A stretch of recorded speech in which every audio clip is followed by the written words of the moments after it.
Buenas noches a toda la audiencia que se conecta a través de las redes sociales, tanto de la Prelatura de Juli, de Radio Cina Diocesana de Educación Católica, también de la Prelatura de Juli, y todos a través también del Zoom, la magia de la tecnología.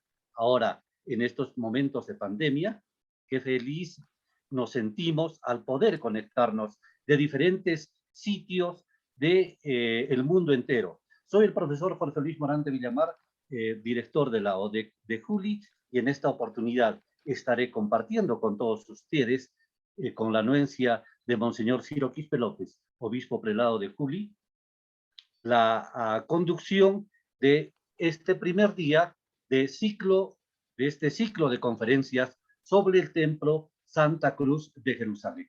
Un esfuerzo grande que se hace desde la prelatura de Juli, no solamente para su restauración, sino también para poder enriquecer nuestros conocimientos y de esta manera poder manifestarlos al mundo entero, la riqueza arquitectónica, cultural que tenemos para nuestra Iglesia Católica desde Juli, donde se ha irradiado la evangelización en nuestra parte sur de nuestra nación hacia toda Sudamérica, llegando hasta el Paraguay.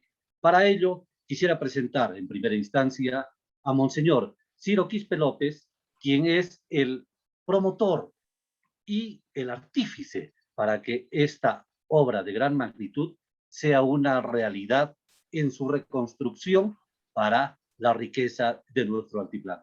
Monseñor Ciro, adelante.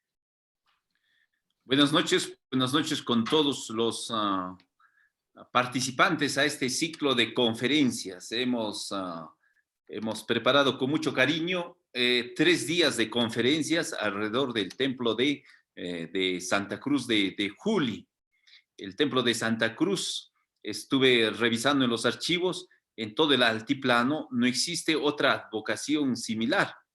Es más, en todo el Perú, me falta revisar un poquito el resto, pero en todo el Perú es el único templo que tiene este nombre de Santa Cruz de Jerusalén. En Lima hay algo similar, la Veracruz, pero es distinto, también Arequipa, pero el título de Santa Cruz, o la advocación a Santa Cruz de Jerusalén, es única en todo el Perú, también en Bolivia, si queremos juntar, digamos, todo el territorio del virreinato. Este templo, entonces lo vamos a ir descubriendo en estos 3 días, porque mañana es la fiesta de la Santísima Cruz. Y no solo vamos a descubrir la riqueza arquitectónica, sino desde ya les manifiesto que este templo contenía la astilla de la Santa Cruz, donde murió nuestro Señor Jesucristo, esta cruz que la encontró Santa Elena. Es decir, que su importancia de este templo es tan valiosa porque a partir de este templo surgieron personajes muy importantes que evangelizaron el resto de lo que podemos hoy, de lo que hoy conocemos, Bolivia, Paraguay, Uruguay, Argentina. Y para eso hemos convocado a grandes expositores. Hoy vamos a tener la presencia de un jesuita estudioso, el padre Adolfo Domínguez. Mañana tenemos también la presencia de un arquitecto muy renombrado, de fama internacional, Ramón Gutiérrez, que ha estudiado todos los templos de la arquitectura del altiplano. También vamos a tener la presencia de Sergio Rascó, que ha hecho documentales valiosos sobre estos templos. Y el día miércoles vamos a tener una conferencia del arquitecto Freddy Escobar que va a hablar sobre el proceso de restauración que se está desarrollando, qué se ha encontrado en este templo como riqueza y su proyección hacia qué tipo de trabajo se quiere realizar en este templo de Santa Cruz. Y hoy vamos a concentrarnos un poco en los personajes. personajes de gran importancia para la historia del Perú, que curiosamente se han movido aquí en Juli. Y solo para terminar y picarles la curiosidad, la escuela cusqueña es orgullosa de tener a Bernardo Vitti como su fundador, ¿ah? Pero pocos saben que Bernardo Vitti inició su trabajo aquí en Juli. Y hoy tenemos aquí retablos inmensos, imágenes hermosas, cuadros, una cantidad de cuadros de Bernardo Vitti. ¿Ah? Podemos ver el tránsito de su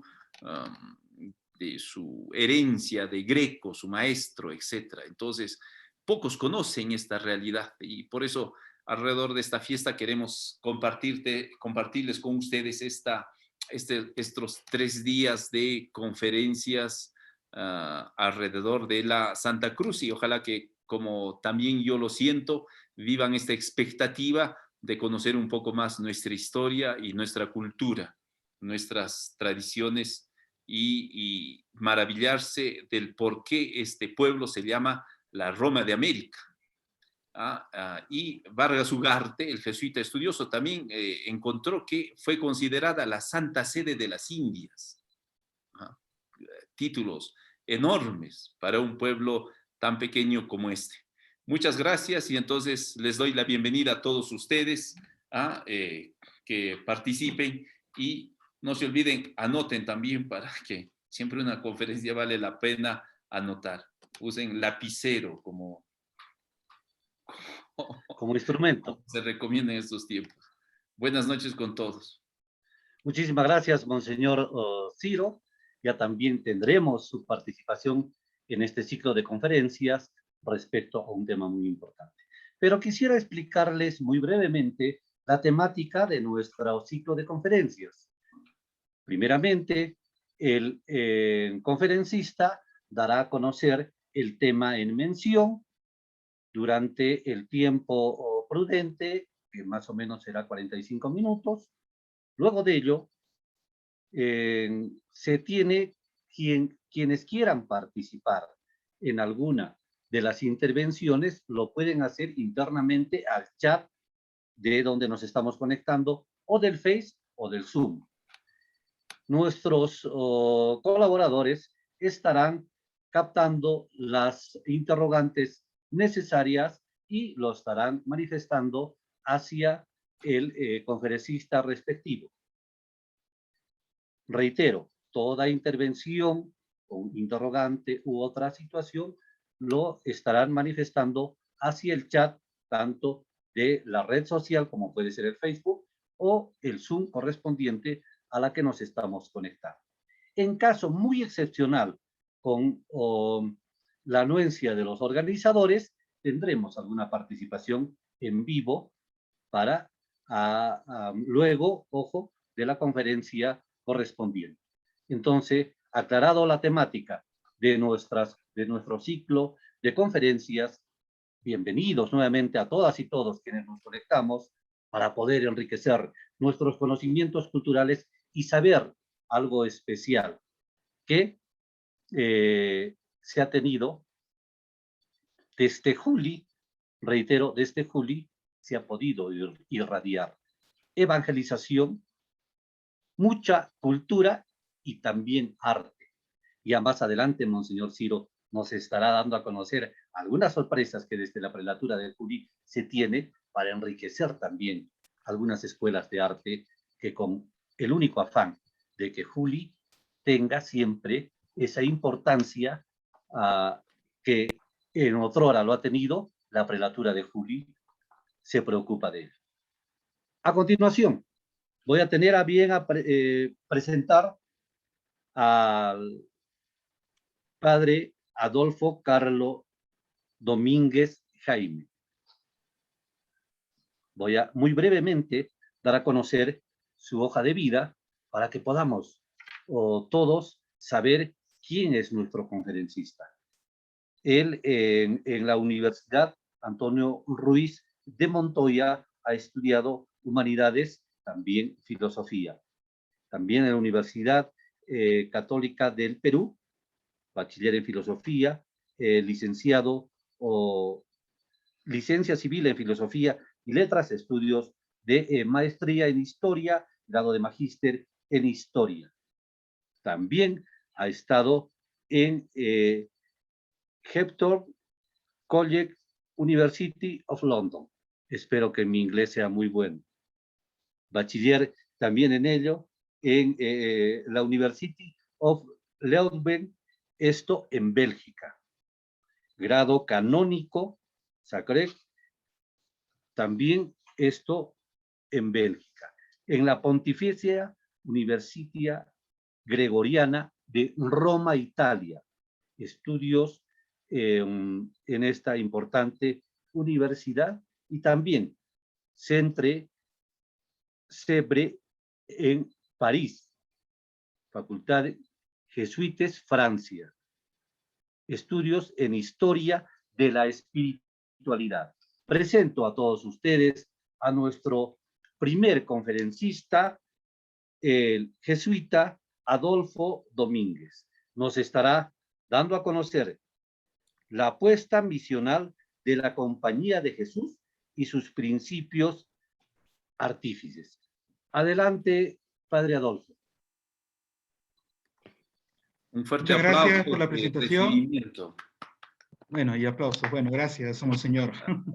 Muchas gracias, monseñor. Muchas gracias también por la invitación y un poco presentarles tal vez lo que significó para nosotros, los jesuitas, este trabajo importante de misión en estos más de, bueno, podríamos decir más de casi 200 años, ¿no? Entre 1576 y 1767, que fuimos expulsados de España y de sus colonias, ¿no?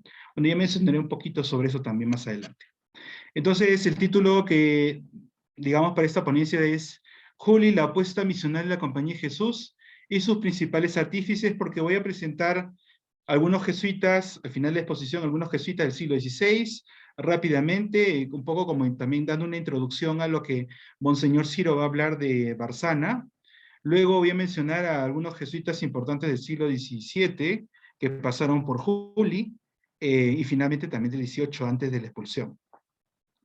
En el Camino Real o del Sur, que unía Buenos Aires con Lima, existía un pueblo que servía de centro de misión para los naturales de la vasta región de Chucuito. Este pueblo era conocido como Juli y desde 1576 fue administrado por la Compañía de Jesús Padres Jesuitas. Como se verá en la siguiente exposición, el modelo misional de Juli fue replicado en las propuestas apostólicas que los jesuitas desarrollaron en las actuales Paraguay, Bolivia, Argentina y parte de Brasil actuales.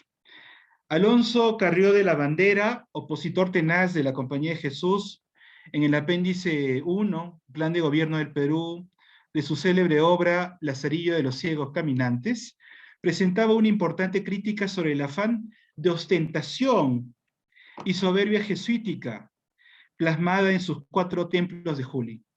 Sostenía que todo ese capital empleado, y gracias a la mano de obra nativa, debía servir para fomentar las visitas apostólicas a los alrededores de toda la región, que estaba anexada a la ciudad. Describía de esa manera el trabajo de los jesuitas. Abro cita: igualmente me pareció vana ostentación de los regulares de la compañía haber hecho fabricar en un solo pueblo de la jurisdicción de Chucuito 4 magníficas iglesias en una sola plaza, adornadas de todo lo necesario, con tanta grandeza que no necesitaba leerse la una de la otra, de la más mínima alhaja, ni de cantor alguno en las más serias funciones. A todos los pasajeros que pasaban por Juli, ¿no?, se destinaba uno de los 4 curas a manifestarles sus grandezas, y para que la publicasen por todo el mundo los convidaban a comer opíparamente. No me sucedió a mí así en cuanto a la última parte, porque habiéndome visitado por una casualidad del padre rector con un compañero en el tambo, me vi precisado a pagarles la visita acompañándolos hasta el colegio, en donde después de un rato de conversación sobre asuntos generales y próximo a despedirme, dio orden el rector a uno de los curas para que me llevase a ver sus magníficos y adornados templos, mientras se acercaba la hora de comer. A pesar de esta crítica de formas, Carrió de la Bandera reconocía el buen trato del jesuita con quien conversó y a quien expresó sus críticas de ese modo misional. Con un abrazo se despidió el buen padre, que en realidad cada uno de por sí, todos los jesuitas eran así, admirables en trato, muy políticos, atentos y con una correspondencia exacta. Carrió de la Bandera fue el claro ejemplo del antijesuitismo del siglo XVIII y tuvo una interpretación mediana de la propuesta integral jesuítica en un asiento misional tan importante para la Compañía de Jesús como lo fue Juli. Un asiento que se inició en la década de 1570, cuando la Corona de España le ofreció este lugar de misión a la Compañía. En ese entonces, el encargado de aceptar la delegatura misional fue el segundo provincial del Perú, José de Acosta, siguiendo la recomendación de la Congregación Provincial de 1575-76. Congregación Provincial que subrayaría la nueva estrategia misional de los jesuitas en el Perú y de la cual se tomaron las directrices apostólicas que también quedarían plasmadas en el Tercer Concilio Limense, 1582-1583. A inicios del siglo XVIII, el provincial del Perú, Diego de Altamirano, en su historia de la provincia del Perú, volvía a hacer énfasis en lo difícil que era para la Compañía de Jesús tomar parroquias y doctrinas. Antes de Juli, la orden religiosa, recién llegada al Perú, había tomado Santiago del Cercado, a las afueras de Lima en 1569, y por corto tiempo Huarochirí, en el 71. Este primer trabajo apostólico llevó a que el virrey Toledo pidiese que los jesuitas se hiciesen cargo de Juli, que previamente estuvo encargada a la orden de predicadores. Altamirano comentaba que tanto el padre visitador de la provincia, Juan de la Plaza, como el provincial Juan de Acosta, se resistieron por buen tiempo a ese encargo apostólico, porque se presentaba como una dificultad que iba en contra de la observancia regular con que se conservaba la vida religiosa y el florecimiento de las virtudes que encaminan a la perfección, según el modo de decir de Altamirano. Además, el jesuita iba a estar solo, a lo más con un acompañante, y por consiguiente ausentes de una comunidad debido a las tareas propias de una parroquia. Esta circunstancia iría también en detrimento de las constituciones de la compañía. Asimismo, el jesuita, por su exacta pobreza, no tendría que percibir estipendios por misas, sermones o otros ministerios, que eran forzosos en los sacerdotes curas que vivían de ello, para efectivamente, digamos, ver el tema de los alimentos. Luego del discernimiento personal y comunitario en la Congregación Provincial de 75, la compañía aceptó la propuesta toledana y comenzó su labor apostólica en la doctrina de Juli. Los motivos tuvieron que ser más que convincentes para que los jesuitas aceptasen esta labor en el pueblo y alrededores, 100 leguas a la redonda, según Wolfgang Bayer, como veremos adelante. La primera razón fue que el fruto de las almas serían más permanentes en Juli si los jesuitas tomaban asiento en ese lugar. Asimismo, las misiones volantes que se acostumbraban a hacer de pueblo en pueblo por 8 días, a lo que acostumbraban a hacer los nuestros, iba a ser de provecho para los nuevos creyentes. El arte, la retórica y persuasión, tan propios de la compañía, permitirían que los sujetos dentro y fuera de la ciudad pudiesen ser instruidos, confesasen y comulgasen con la disposición de vida para proseguir el fruto de los dichos sacramentos. Los frutos espirituales, entonces, dice Altamirano, se notaban con el arrepentimiento, llorando sus pecados, proponiendo mejorar sus costumbres, más fácilmente que muchos de los españoles incluso. Sin embargo, por su condición y constancia, en el caso de los naturales, se necesitaba un acompañamiento más continuo, porque cual niños se olvidan de lo prometido, especialmente cuando no es conforme a su apetito. Los jesuitas habían reconocido 3 males generalizados, como también lo habían hecho ya otros religiosos, entre los naturales de América: la idolatría, la embriaguez y la sensualidad. Y según la mentalidad de la época, la compañía se había comprometido, cual cruzada, contra esa figura demoníaca presente en todo el Nuevo Mundo, en estas formas.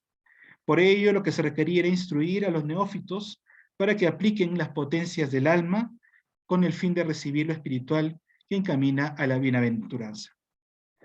El rey de España, habiendo señalado ya un total de 5.000 pesos para que sus oficiales de la Real Hacienda otorguen a los ministros eclesiásticos de las 4 parroquias. Ello permitiría entonces a la comunidad jesuita no solo solventar los gastos de alimentación y vestuario, sino también el alimento diario que brindaban a los necesitados. 150 necesitados, por lo general, e incluso llegaron a ser 300, que se apostaban pues en las iglesias, en las 4 iglesias. Además, la doctrina contaba con tierras comunes, 8, de donde se obtenían algunos frutos, como frutos de pan llevar y ganado. Gracias a todo esto, los domingos se podía dar incluso, abro cita, ración de carne, maíz y chuño a los pobres que tiene la familia para toda la semana con el fin de que se mantenga. Las limosnas recogidas de las 4 iglesias también permitían socorrer a los menesterosos. En la carta annua de 1602, el padre provincial Rodrigo de Cabredo decía lo siguiente: no ha sido parte de lo que se ha gastado en las iglesias para que les falte sus limosnas a los pobres y se hayan dejado de socorrer sus necesidades, pues lo que se les ha dado en géneros y moneda pasa este año de 5.000 pesos. Es una de las principales obras de esta casa y los frutos de ella se experimentan muy copiosos, porque con este socorro está el pueblo muy entero, estando los demás como despoblados. Con esta limosna se resguarda la castidad de la doncella que teniendo aquel socorro y amparo no se rige a los ruegos del indio o el español. Con esta se favorece la casada para que no se aleje de su familia para buscar sustento.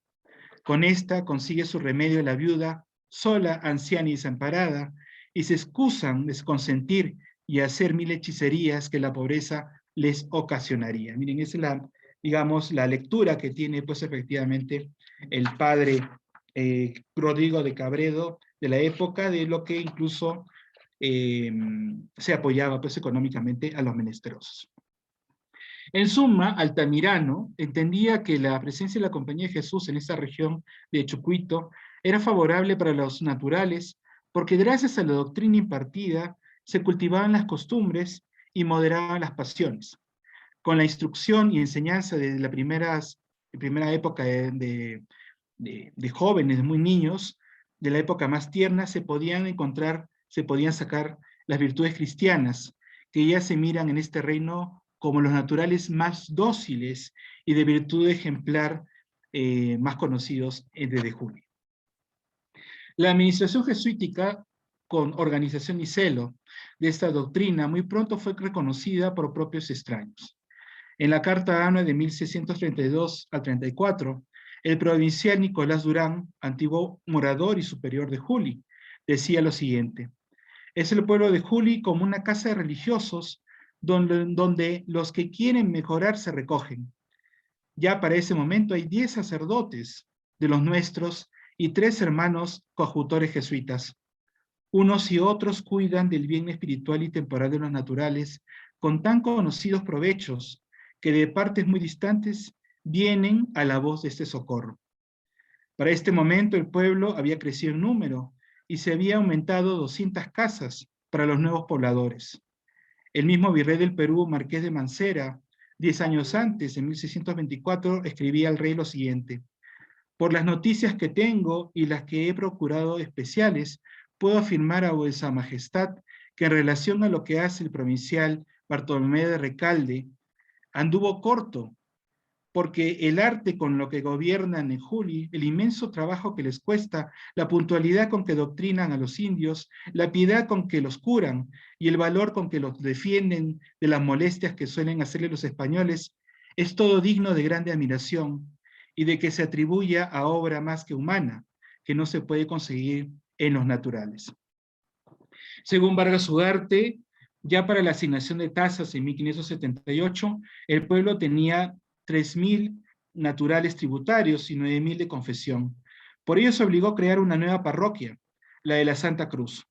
Para 1625, en la retasa se contaban diferentes etnias. Urinsayas, 1381, de los cuales 122 iban a la mitad de Potosí. Uros, 141, de los cuales 17 iban a la MIT de Potosí. Mocho 726, de los cuales 62 iban a la MIT de Potosí. Ayanta 655, de los cuales 58 iban a la MIT de Potosí. El total de tributarios ascendía a 2.903, lo cual difería con la realidad de otras poblaciones donde la disminución de sujetos se había dado justamente por el envío a las minas de Potosí. Además, el aumento de población se incrementaba paulatinamente por la atracción que ejercía este pueblo debido a todas las ventajas que en él se gozaban. Así, por ejemplo, en lo espiritual, al momento de la expulsión, Julia está dividida en esas 4 parroquias con sus respectivas capillas. San Pedro tenía 2 anexos y 6 capillas. Santa Cruz tenía 2 anexos y 4 capillas. Asunción tenía 3 anexos y 4 capillas. Y San Juan 2 anexos y 3 capillas. La principal labor en las iglesias era la enseñanza del catecismo. Todos los días, a primera hora de la mañana, niños y niñas hasta los 16 años se dirigían a las iglesias para repetir el catecismo breve y las oraciones. Regresaban al templo al toque del ángelus. Los domingos, todos los varones y mujeres, dirigidos por sus fiscales, iban a las iglesias a entonar el catecismo y a recibir la instrucción de los jesuitas. En aquel entonces se distribuía la comunión en las principales fiestas litúrgicas del año, previa confesión que se daba de manera masiva. De esta manera, todo el pueblo de Juli mostraba una cultura muy devota que se hallaba presente en las distintas áreas de la vida de sus pobladores. En este momento, solamente para recordar el tema de la devoción, y se lo comentaba pues a Monseñor Ciro, algo que tiene que ver con lo que también los jesuitas justamente acá en Huamanga estamos, digamos, retomando, la devoción a la Virgen de Cocharcas, que también estuvo muy vinculada pues a nosotros en sus inicios. Efectivamente, cuando Juan Sebastián Quimicho, este gran devoto que llega pues a Copacabana por una curación y después efectivamente hace una réplica de la Virgen para llevarla a la zona donde él vivía con el fin de que se inicie esa devoción. Empezó a tener ya, digamos, personas que se iban uniendo en este viaje, desde el altiplano pues hasta lo que va a ser pues Cocharcas. Cuando pasó por Juli, los jesuitas tuvieron un trato muy especial con Juan Sebastián, porque efectivamente no solamente recibieron de buen agrado a la Virgen, sino que incluso también le hicieron fiesta, ¿no? Estamos hablando pues de fines del siglo XVI, los jesuitas que ya tenían más o menos 20 años en Juli, y que la gente pues esta circunstancia la recibió de buena manera, y que incluso la despedida de la Virgen en ese camino hacia Cocharcas fue en ese sentido también acompañada por jesuitas. Los jesuitas acompañaron buen trecho, buen tramo en esta procesión muy popular que se armó, ¿no? Y yo creo que ahí tiene que ver efectivamente el trabajo de la mejor comprensión de los jesuitas hacia estas devociones populares que van surgiendo, ¿no? Y lo mismo sucedió pues en Cusco cuando la Virgen pasó por Cusco y Juan Sebastián estuvo, digamos, un tiempo encarcelado. Los jesuitas tuvieron a la Virgen de Cocharcas en el templo de la Transfiguración, que está en Cusco y que pues es conocido como el templo de la Compañía actualmente, pero es el templo de la Transfiguración, el Colegio de la Transfiguración. Bueno, regresando a Juli. La principal autoridad del pueblo era ejercida por el propio superior jesuita de San Pedro, al cual le obedecían los otros jesuitas de la comunidad, bueno, por el tema del voto, y también en comunidad se armaban, pues se pensaban las directrices del trabajo apostólico en las 4 iglesias. Este superior, es muy importante también decirlo, el superior de Juli en esta época era nombrado por el padre general de Roma, no era nombrado por el provincial, ¿no? Con eso también nos dice mucho lo importante que era para la provincia peruana la misión de Juli. Juli contaba entonces con con una gran escuela de primeras letras, un colegio de caciques, sobre todo pues para caciques del altiplano, en donde se les enseñaba pues efectivamente bueno, lo que es efectivamente el castellano, las primeras letras, también contabilidad básica, es decir, matemáticas básicas, y en algunos casos, y ciertamente también algunos rudimentos esenciales de lo que es gramática latina, ¿no? Sin embargo, para los usos jesuíticos, porque ahí puede haber una confusión, para los usos jesuíticos, Juli solamente se convirtió, siempre fue una residencia apostólica por el trabajo específico al que estaban abocados los jesuitas. Nunca llegó a ser un colegio jesuita, porque nunca se impartió un aula completa de gramática y retórica, cosa que sí en otros espacios.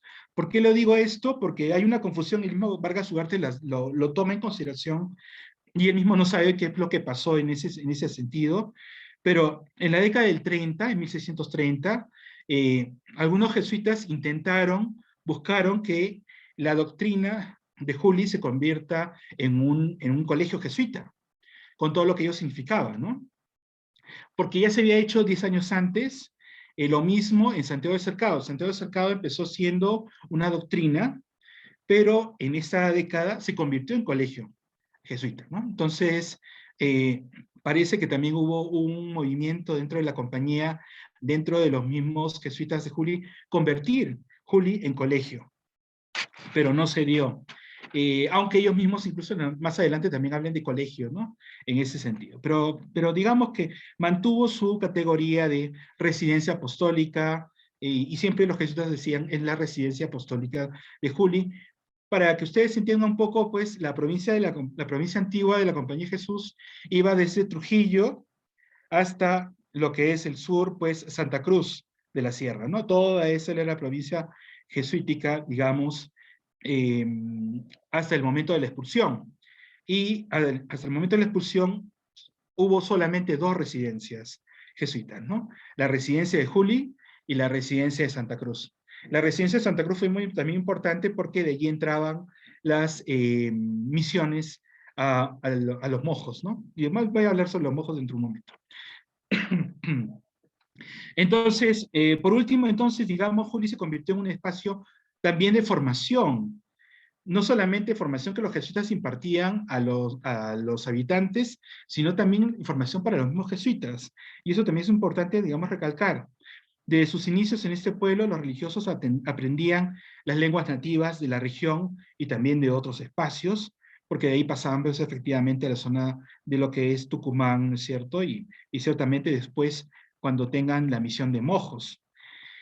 Y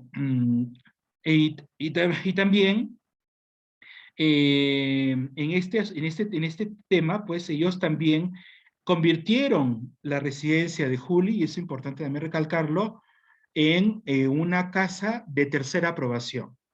La tercera aprobación en la última etapa de formación de los jesuitas, después de haber ya trabajado como sacerdotes o hermanos en una comunidad determinada, pues se les invita nuevamente a una etapa formativa para regresar a los elementos importantes de nuestra espiritualidad.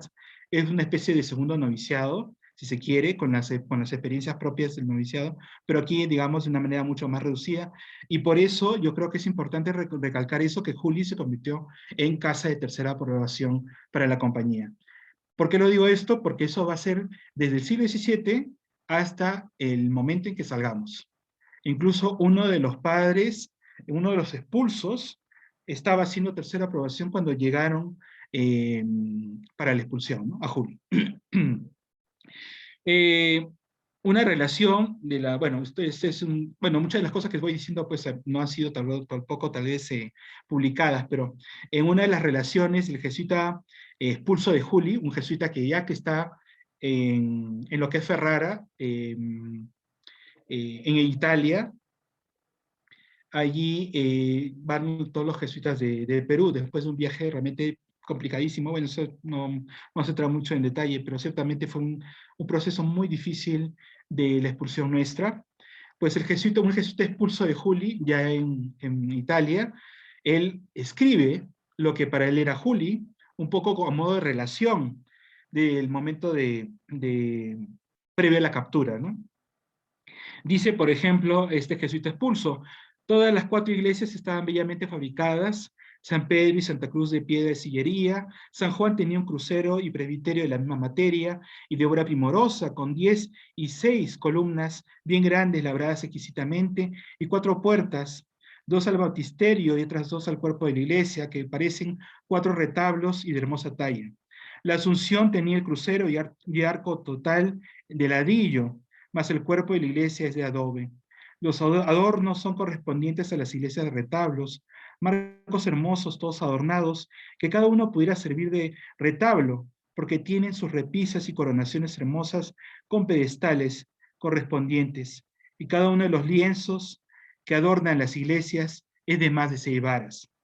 La iglesia de San Pedro está adornada de iguales lienzos a los más expresados que representan la vida de Nuestra Señora, con otras muchas pinturas imitando todas las de Tiziano. La iglesia de la Asunción está asimismo adornada con semejantes marcos y lienzos pintados por el hermano Fuentes, que dejó en toda la provincia grandes muestras de valentía y primor de su pincel. La iglesia de San Juan está adornada por un lado, todos de grandes lienzos de la vida del santo precursor, su patrón o titular, y por lo otro de los de la vida de Santa Teresa de Jesús, de igual tamaño y proporción que lo de San Juan. Fuera de la de Santa Cruz, las 3 mencionadas iglesias tienen desde el altar mayor hasta la puerta más de 80 varas españolas. La de Santa Cruz es más corta y muy adornada, con medias columnas de piedra labrada en las capillas de sus 2 naves, guarneciendo aquellas los lienzos que en un costado están la vida de nuestro santo Padre Ignacio y en el opuesto la de San Francisco Javier. Mas el crucero y presbiterio están adornados con bellos cuadros de la vida y muerte de nuestro divino Salvador. Cada iglesia tiene para la fiesta de su titular y otras no solo los suficientes adornos, sino las superabundantes de ornamentos de telas ricas, brocados, tisúes, frontales de plata de realce, otros bordados con cornucopias, ciriales, atriles, palabras, cruces y guiones, incensarios, acetres, sin necesidad de que una iglesia preste de la otra. En cuanto a la parroquia de la Santa Cruz, dice específicamente en la parroquia de la Santa Cruz, me imagino que eso que ustedes lo van a poder también revisar o investigar, se hallaba un trozo grande, acaso el más grande del Perú, de la Cruz de Cristo, del Lignum Crucis, que había sido enviado por el mismo San Francisco de Borja a la misión cuando recién comenzaba. Este Lignum Crucis estaba ubicado en el altar mayor del templo, como refirió otro jesuita expulso, bueno, estuvo un año antes de la expulsión, pero vivió cerca de 15 años, Wolfgang Bayer, ¿no? Bayer, ¿no? Entonces, en ese sentido, siempre los jesuitas hablaban de Santa Cruz por efectivamente un trozo importante en dimensiones de la Santa Cruz, ¿no? Bayer, jesuita bávaro, describió la labor apostólica de Juli en el tiempo previo de la expulsión. Comentaba que una etnia determinada estaba vinculada con cada parroquia de la doctrina. Así, por ejemplo, a la de San Pedro solían acudir los huancoyos, a la de la Santa Cruz solían asistir los chumbillas y chinchayas, a la de la Asunción los monjos que se encontraban en el templo, y a la de San Juan Bautista los ayancas. Todos estos grupos étnicos, a pesar de sus diferencias, manejaban la misma lengua, el aymara. Y para 1767, el pueblo contaba con de 10.000 a 12.000 habitantes. La noche del 2 de septiembre de 1767 se produjo la captura de la residencia jesuita de Juli. La salida de los jesuitas tuvo que hacerse a altas horas de la noche por la puerta trasera para evitar el levantamiento de la población que ya se hallaba apostada en la plaza principal. De ahí los jesuitas fueron enviados a pie hasta Tacna, donde un barco los llevaría a Lima. A principios de 1768, los jesuitas de esta residencia partirían al exilio en la embarcación de Santa Bárbara. De esta manera acababa la labor apostólica que la Compañía de Jesús había realizado en este pueblo por casi 200 años. Y a continuación presentamos algunos jesuitas ilustres de esta importante historia apostólica. Jesuitas insignes de la primera época. He tratado de juntar, digamos, algunos grupos, ¿no? El primero, bueno, siervos de Dios he puesto, a Alonso de Barzana y a Diego Martínez. Bueno, Alonso de Barzana va a ser ya presentado después, así que simplemente lo, digamos, pasamos al siguiente. Diego Martínez, siervo de Dios, misionero y superior del Perú, ¿no? Pues vivió mucho tiempo en Juli y allí pues efectivamente realizó uno de los primeros trabajos apostólicos muy importantes en esa misión. De Juli se movió a las misiones que los jesuitas iniciaban en 1586 entre los quechuas en Misque, lo que es actualmente la zona de Bolivia, y sobre todo los chiriguanos en Santa Cruz de la Sierra, porque también desde Juli, pues como ya dijimos, parten los jesuitas a los diferentes espacios, y para nosotros fue un trabajo muy importante, aunque no necesariamente satisfactorio el trabajo con los chiriguanos en lo que es actual Bolivia, ¿no? Que prácticamente desde ese momento hasta mediados del siglo XVII, los jesuitas van a intentar fundar reducciones con los chiriguanos. Pero digamos, uno de los gestores de este trabajo apostólico fue efectivamente el padre Diego Martínez. Gramáticos, bueno, yo creo que la gente de Juli mantiene, digamos, muy presente a Giovanni Ludovico Bertonio, porque muchas de sus calles está allí presente, ¿no? Y efectivamente, pues, es el gran, digamos, conocedor de la lengua. Llegó al Perú en 1581, enseñó latinidad en San Pablo, desde donde fue San Pablo Lima, ¿no? O sea, lo que es actualmente San Pedro, y el Colegio San Pablo, el Colegio Máximo, y de ahí fue destinado a Juli. Aprendió la gramática aymara y escribió Arte breve, arte y gramática muy copiosa, que fue editada en Chicuito en el año de 1612, y también un vocabulario muy importante, el vocabulario de la lengua aymara, ¿no? Que también fue trabajado en Juli. De la misma manera también escribió La vida de Cristo y confesionario muy copioso en dos lenguas, aymara y española, ¿no? Hay que tener digamos, recordar mucho a Ludovico Bertonio, Giovanni Ludovico Bertonio, porque él, digamos, después va a ser retomado más adelante también en ese trabajo espiritual a partir de esta obra de la vida de Cristo y confesionario copioso en lengua aymara y española. También otro personaje importante que escribió gramáticas y vocabularios en lengua aymara en ese tiempo en el que estuvo trabajando en Juli fue Diego de Torres Rubio, que llegó a Lima en 1578 y que efectivamente trabajó también de manera incansable en Juli, y después pasó a los colegios de Potosí y también de La Plata, ¿no? La Plata, Chuquisaca. Entonces, digamos, siempre más o menos era la ruta de los jesuitas que eran enviados a estos espacios nuevos de misión. También otro gramático importante fue Luis de Valdivia, que también, digamos, español, granadino, que llega pues también al Perú en 1589 y que después de una corta estancia en Cusco también hace un trabajo importante en Juli, ¿no?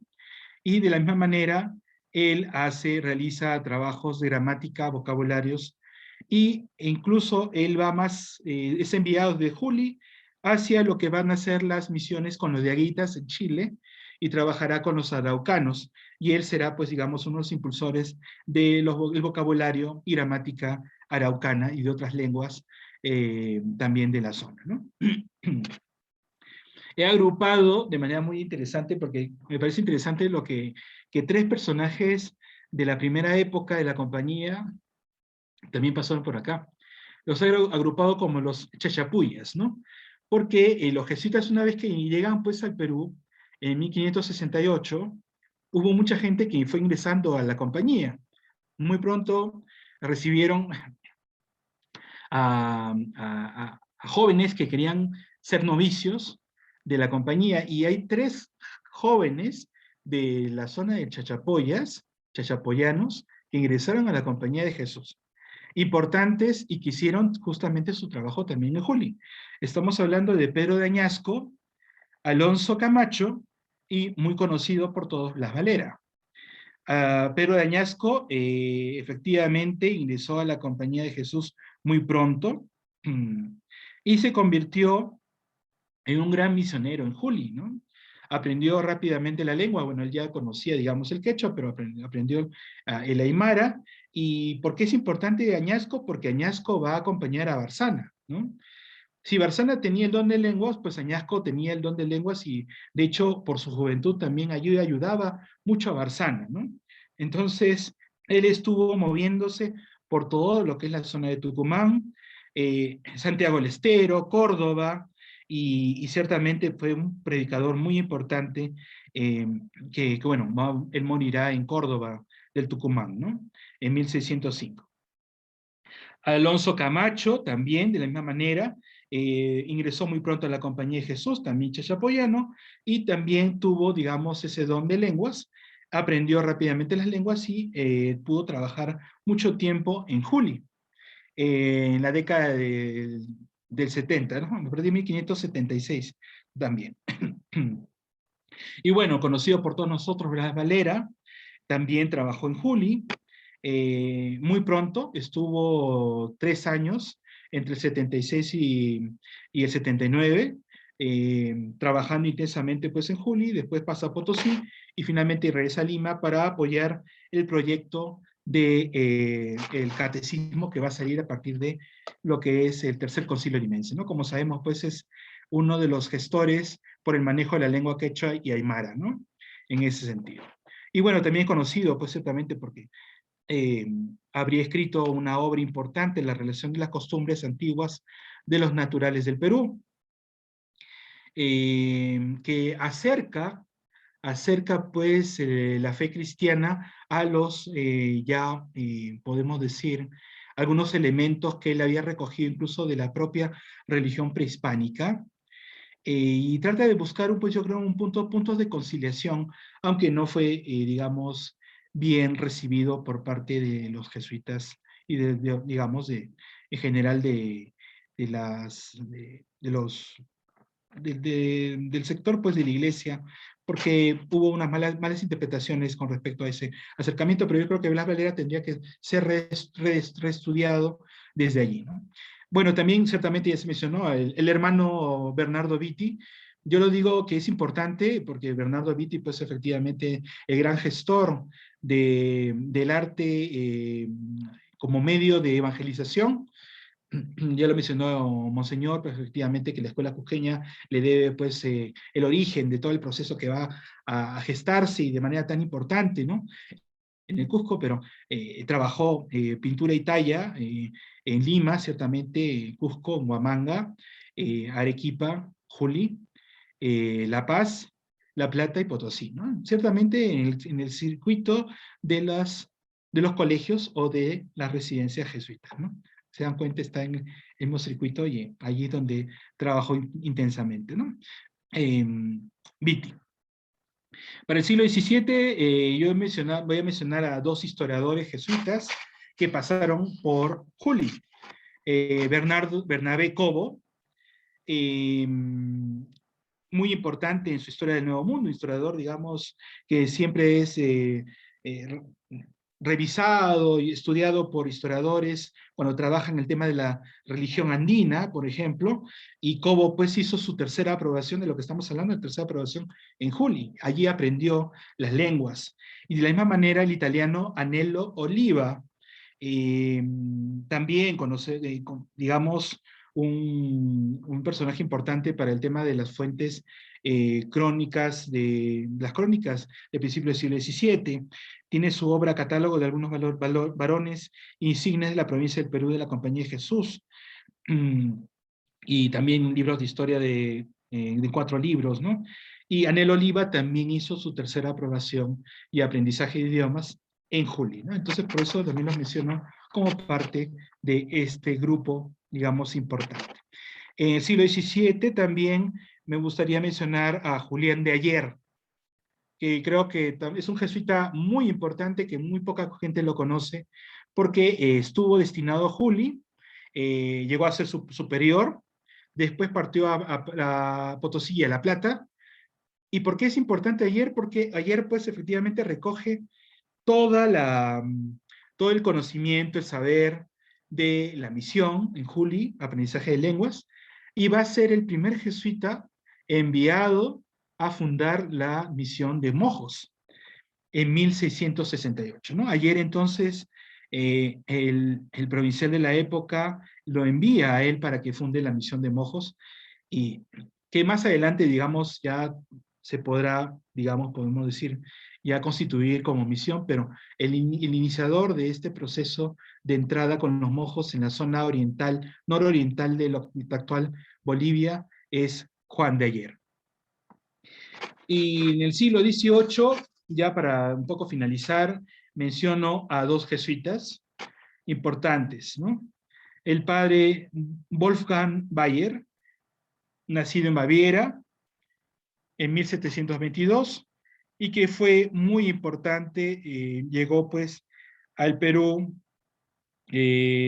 hacia la década de 40, y fue destinado primero como misionero a Mojos, y después, ciertamente de estar en un tiempo en Mojos, trabaja en Juli, trabaja en esta gran misión desde 1752 hasta 1766, un año antes de la expulsión, ¿no?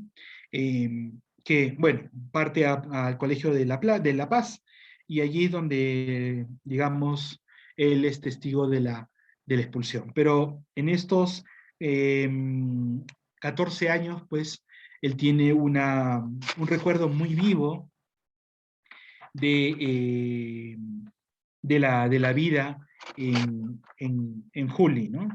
Incluso, pues, su obra, cuando él expone su obra sobre Juli, es recogida después por Cristóbal von Muir en el Journal sur Kunst en Literature en 1776, y él allí expone, pues, digamos, todo lo que para él fue Juli, ¿no?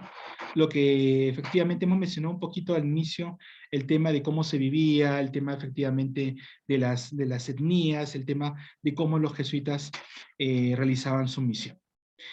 Otro jesuita importante que sí estuvo, y yo creo que eso sí puede servir para la historia de Santa Cruz, a propósito de lo que se está haciendo, es el padre Francisco Mercier, ¿no?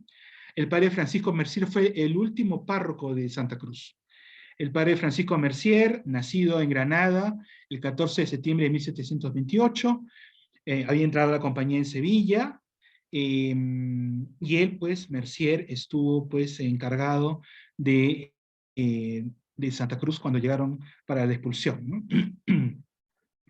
En una carta, por ejemplo, el padre Ricci, el padre Lorenzo Ricci, que es el último general también de la compañía, él, por ejemplo, le dice, pues, dice que el padre Mercier es un padre, pues, que tiene un trabajo infatigable, tiene un estímulo especial, que de una u otra manera, pues, ayuda a que la gente pueda, digamos, continuar con el tema de la fe en Juli, ¿no?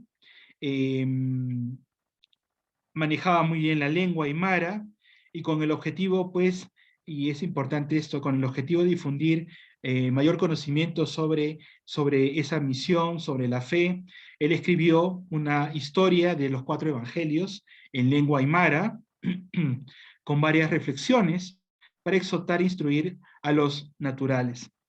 Este libro, pues, tenía la fecha del año de 1760, ¿no? Al parecer, este libro recogió algunos elementos que ya habían sido trabajados por Ludovico Bertonio, como habíamos dicho, y lo que buscaba era, pues, un poco presentar la vida y milagros de nuestro Señor Jesucristo en esas 2 lenguas, ¿no? Y solo para terminar, algo que también he podido recoger de la relación de expulsión, Son los nombres de los últimos jesuitas que estuvieron en Juli. Aparte del padre Mercier, que era el cura encargado, el párroco encargado de Santa Cruz, el padre superior de Juli y en ese sentido también a la misma vez párroco de San Pedro, fue el padre Andrés Ponce, el padre Francisco Rojas, cura de Asunción y prefecto del Hospital de Pobres, que también era llevado por los jesuitas, el padre Joaquín Vargas, era el párroco de San Juan, el padre Francisco Marta, era el encargado de cuidar las estancias del común, las 8 estancias que tenían los jesuitas, y finalmente el padre Pablo Noguer, como había mencionado ya antes, se encontraba en tercera aprobación cuando llegaron para la expulsión. Entonces, estamos diciendo que hay 6 jesuitas al momento de la expulsión en 1767.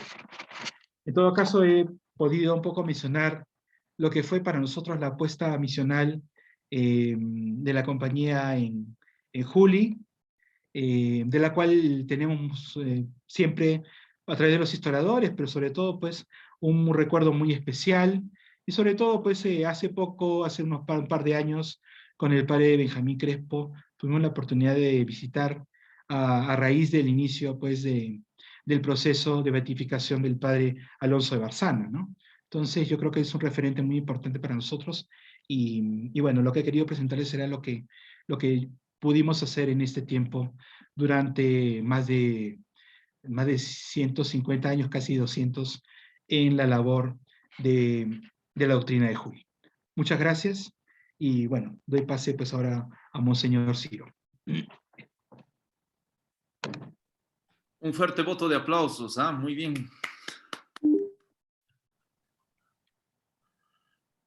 Gracias.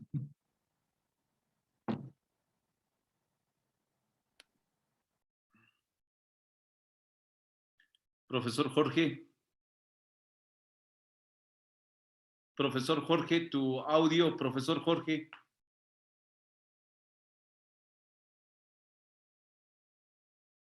Profesor Jorge. Audio. Profesor Jorge. Audio.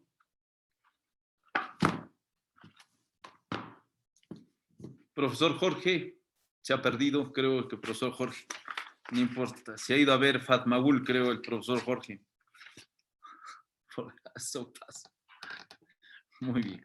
¿No? Muy bien. Entonces, no está el profesor Jorge. No te escuchamos, profesor Jorge. Ya, ahora sí ¿Tu me audio? escucha. Ahora sí me Ahora escuchan. sí. Ahora Ya. sí. Muchísimas gracias nuevamente al padre Adolfo Domínguez, que nos ha ilustrado respecto a la apuesta misional de la Compañía de Jesús en la ciudad de Juli. Como sabemos, desde Juli se ha irradiado y lo ha manifestado el padre Adolfo Domínguez, muchísima cultura. Y qué mejor que podamos ahora rescatar todo ello para que estemos entendiendo de manera perfecta por qué la importancia de la reconstrucción de este templo Santa Cruz en la ciudad de Juli. Quiero dar un saludo al padre Benjamín Crespo. ¿Cómo está usted, padre? Lo veo en pantalla. He tenido la oportunidad de conocerlo en su visita hacia Juli. Hemos compartido algunas experiencias histórico-culturales, que es muy bueno, padre Benjamín. Hemos tenido también una gran ponencia del padre Benjamín Crespo en la iglesia San Pedro de Juli, justamente respecto a algunos temas de importancia históricos culturales.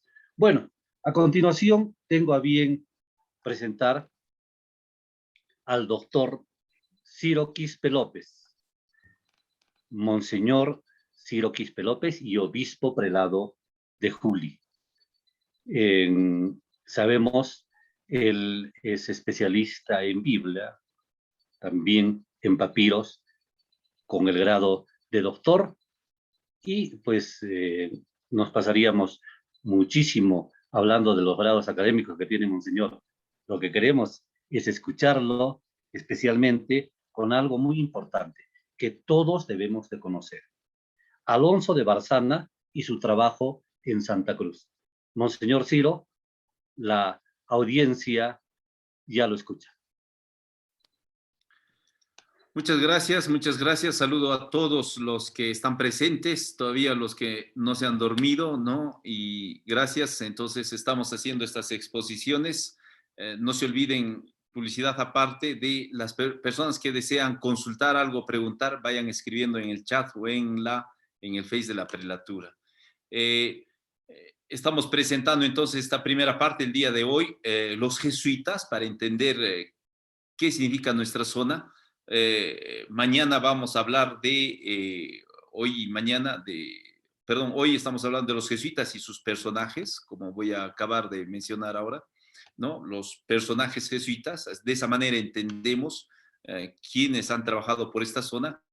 Y mañana pasamos al templo, el templo en cuanto a estructura, en cuanto al valor, y la siguiente sobre la proyección, ¿no?, a futuro de la restauración del templo. Entonces yo voy a hablar sobre Alonso de Barzana, y antes quiero antes de hablarles del personaje, quiero que tengan en mente dos cosas, porque de esa manera captamos un poco mejor quién ha sido este Alonso de Barzana, para no aburrirles, ¿no? Muchos de ustedes conocen la película La Misión, esta que hace Robert De Niro como personaje, con la música celestial de Ennio Morricone. Esa película, los que vieron La Misión, que se desarrolla en Iguazú, prácticamente en todo lo que es Paraguay, el padre habló de Mojos hace poco, ¿no? En toda esta selva del Paraguay, aparecen las escenas como los jesuitas evangelizan a los tupí guaraníes y toda esta zona. La pregunta que deberíamos hacernos es, ¿de dónde salen estos jesuitas? ¿Ah? Entonces, mi teoría, que hasta ahora los jesuitas no lo refutan, gracias a Dios, es que estos jesuitas salen de Juli, evangelizan Bolivia, bajan al Uruguay y Paraguay y llegan a la Argentina. Entonces, si queremos figurarnos de alguna manera esta labor. Entonces, Juli es el centro, el motor o esa base, digamos, de operaciones desde después de evangelizar esta zona, empiezan a bajar a la selva y uno de los primeros personajes que hace esta experiencia es precisamente Alonso de Barzana. Es el primer jesuita en llegar a la Argentina. Ese es el primer dato para que tengamos en mente en qué ambiente nos estamos moviendo. El segundo dato que quisiera que ustedes tengan en mente antes de empezar esta exposición es que al final voy a hablar. Un devoto de este Alonso de Barzana es Jorge Bergoglio, más conocido como Papa Francisco. Siendo jesuita, en su tiempo en Córdoba, por esas partes en el Tucumán, y de joven descubrió este personaje que hoy se le conoce como el Javier de las Indias Occidentales, que les voy a explicar el por qué. Leyendo su vida, Papa Francisco se enamora de este personaje. Y tanto es así que Francisco, apenas es nombrado papa, pide a los jesuitas de empezar su proceso de canonización, que estaba ahí en stand-by. Entonces es un personaje muy, muy, muy importante que se ha movido aquí en Juli, ha hecho la misa en este templo que acabamos de mencionar, el templo de Santa Cruz de Juli, y que también dicen las crónicas que probablemente es el primero en realizar una misa en Aymara, porque era gran conocedor de la Aymara. Para nosotros no es una novedad, decir, y no podría sonarnos a nada grandioso, pero celebrar una misa en 1500 en un idioma vernáculo debería asombrarnos, porque la Iglesia recién en el Concilio Vaticano II, en la Sacrosanctum Concilium, estamos hablando en el año 1960, 64, 65, recién, es decir, hace 40, 60 años, recién la Iglesia ha permitido celebrar la liturgia en lengua vernacular. Y si nosotros hacemos caso a este dato histórico, es increíble que ya Alonso de Barzana se haya adelantado los tiempos. Entonces, con estas dos imágenes empiezo esta presentación de Alonso de Barzana, que me parece un personaje que vale la pena que lo conozcamos todos nosotros. Entonces, tenemos que pensar que Francisco Pizarro llega al Perú en 1532 por Cajamarca, ¿no? Tierra de los chotanos, ¿no? Algo así, ¿no? Y Francisco Pizarro en 1532. 2 años después, los dominicos, ya tenemos dominicos aquí en nuestra zona, en el altiplano. 2 años después de la llegada, ya están construyendo en la zona de Chucuito. Eso debe asombrarnos, es decir, los misioneros vieron esta tierra como un lugar muy importante y no como es ahora un rincón del Perú, sino en aquel entonces era el centro del Perú. De este altiplano ha salido Manco Cápac y Mamoglio, de este rincón han salido los fundadores del gran imperio incaico, de este rincón también se ha sabido manejar, digamos, las misiones principales, etcétera. Entonces, en una época no ha sido el rincón, sino el centro, como lo puede demostrar la arquitectura, y mañana lo vamos a ver. Los jesuitas llegan a esta zona en 1577, ¿no? 77, 76, porque en esta zona hubo un problema con los nativos, los aymaras. Los aymaras, ya son mis hermanos aymaras, yo me voy descubriendo, son de gente como los judíos, de dura cerviz. Tienen una idiosincrasia muy fuerte y muy orgullosa y muy marcada. Por eso es que subsisten en el tiempo.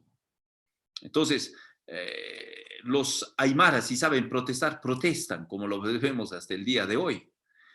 Entonces, los dominicos trabajaban aquí, después de la llegada de los primeros evangelizadores, y los dominicos no llegaron a congeniar con los aymaras, porque los dominicos no hicieron un trabajo pastoral adecuado, estaban más interesados tal vez en la riqueza, como dicen las crónicas. Entonces, los aymaras se rebelaron y motivaron la expulsión de los dominicos.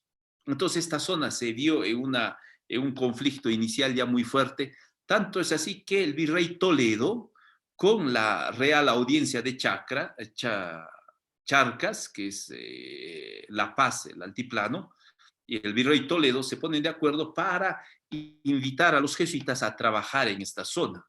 Los jesuitas vinieron al Perú no para trabajar en parroquias. Ellos tenían otra misión. Entonces no estaban destinados a las parroquias, así como existe hoy estas espiritualidades. Entonces, pero el virrey Toledo, con estas audiencias de La Paz, convencen a los jesuitas, y los jesuitas, podemos decir en lenguaje trivial, a regañadientes, aceptan esta parroquia, doctrina en ese entonces, así como en Lima tuvieron la otra en Barrios Altos. Lo aceptan porque no era parte de su trabajo atender parroquias, ¿no? Ellos atendían colegios, hacían misiones, etc. Entonces, así es como aceptan esta zona, esta parroquia de Juli, y llaman vienen aquí los primeros 4 jesuitas que llegaron al Perú, probablemente también parte de esta segunda expedición que ahora no es el momento para hablar. Entonces llega aquí a Juli un personaje importante como es Alonso de Barzana. Alonso de Barzana nace en 1530 en España. A los 25 años ya es sacerdote y ha sido dirigido por otro santo que se llama San Juan de Ávila. Ha sido su director espiritual, ¿no? Como todos, estudia filosofía, teología, gramática, etc. Y eso debe asombrar acá a nosotros los de la gran provincia de Chucuito, Juli. Apenas fue sacerdote, Alonso de Barzana hizo se habla de 3 cartas que le pidió a Francisco de Borja para venir a las Indias. No hay ninguna novedad en esto, pero sí para los chucuiteños, porque Francisco de Borja era el superior de los jesuitas y Alonso de Barzana le pide que le envíe a trabajar a estas zonas. Y por cosas de la vida, entonces eso tienen que saber los jesuitas, aquí en Juli, en la gran provincia esta de Chucuito Juli, estoy hablando del 600, se ha instalado una grande devoción a este Francisco de Borja. Es muy conocido como Tata Pancho. Entonces, Alonso de Barzana, ¿no?, le pide al famoso Tata Pancho, que nosotros lo conocemos, enviarlo a las Indias. Y curioso, hasta hoy tenemos nosotros una procesión a Tata Pancho, que creo ya no existe en ningún otro lugar, pero aquí Tata Pancho es muy importante. Habría que escarbar en la historia por qué, ¿no? Entonces, así es como el Tata Pancho, Francisco de Borja, lo envía a Alonso de Barzana. En 1569 llega a Lima y trabaja en Lima, y se dice que en el camino, cogiendo un libro, ahorita no recuerdo el personaje, aprendió el quechua en el barco durante su traslado de Europa a Sudamérica. Entonces, un hombre hábil, inteligente y dotado del don de las lenguas.